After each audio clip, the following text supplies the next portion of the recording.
Kisah ini menceritakan tentang salah satu unit dari FBI yang khusus menyelidiki dan menganalisa perilaku kriminal berdasarkan kebiasaan pelaku, atau disingkat BAU, yakni Behavior Analytics Unit. Hebatnya, unit ini bisa menganalisa kebiasaan sehari-hari seseorang. Anggota dari unit ini terdiri dari Aaron Hotchner sebagai supervisor, Jason Gideon yang merupakan pendiri BAU yang juga ditugaskan sebagai tenaga ahli pada training center FBI, Penelope Gracia sebagai analisis teknis BAU, Jennifer Gerau atau JJ sebagai staf komunikasi BAU, Derek Morgan sebagai petugas lapangan, dan Dr. Spencer Reid sebagai petugas lapangan. Tanpa menunggu lebih lama lagi, mari kita ikuti alur ceritanya. Scene diawali dengan seorang perempuan bernama Heather yang sedang mencari sebuah mobil dengan jenis Datsun Z di sebuah chatroom situs penjualan online. Tampak di chatroom tersebut, Heather berhasil mendapatkan mobilnya dengan harga yang jauh di bawah pasaran dari seseorang. Kemudian, mereka sepakat untuk melakukan test drive bersama.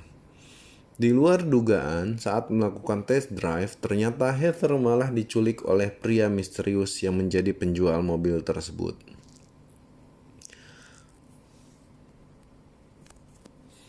Kasus kehilangan Heather ini segera sampai pada seorang supervisor BAU, Aaron Hotchner, yang lalu memanggil Derek Morgan dan agen yang lain untuk berdiskusi mengenai kasus kehilangan atau penculikan tersebut. Di sini, agen Jason Gideon bekerja sebagai seorang trainer pada training center di FBI yang sedang menceritakan pengalamannya tentang pembunuh jalan setapak yang bisa ia identifikasi, yakni dengan cara bicaranya yang gagap, hanya dengan melihat lokasi pembunuhan.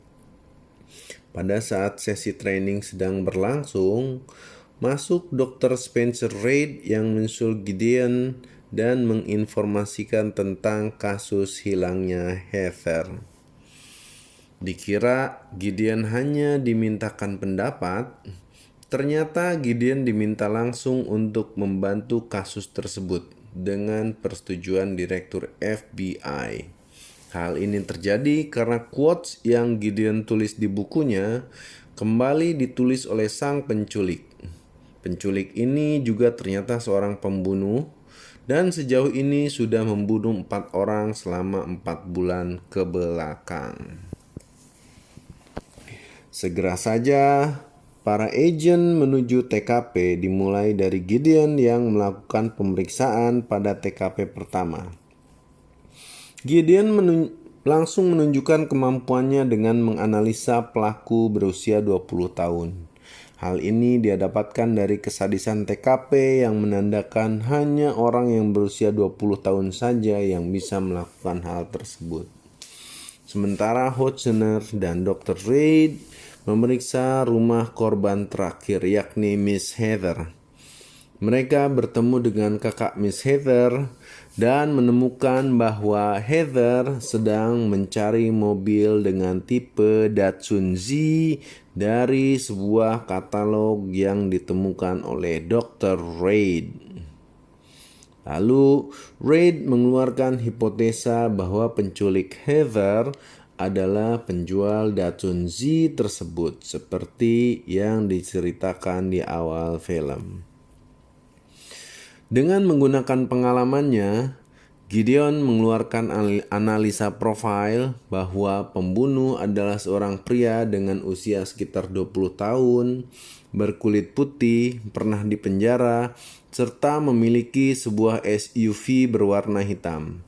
Sebetulnya pada poin ini agak menarik buat saya karena Jenis mobil tertentu ternyata bisa menentukan karakteristik seseorang. Berbekal dari ciri-ciri profil tersebut, tim kepolisian Seattle segera bergerak ke tempat tersangka yang dicurigai ditangkap dengan cara dijebak oleh elek. Tersangka bernama Richard langsung diinterogasi oleh Gideon. Dan ternyata Richard adalah penggemar Jason Gideon.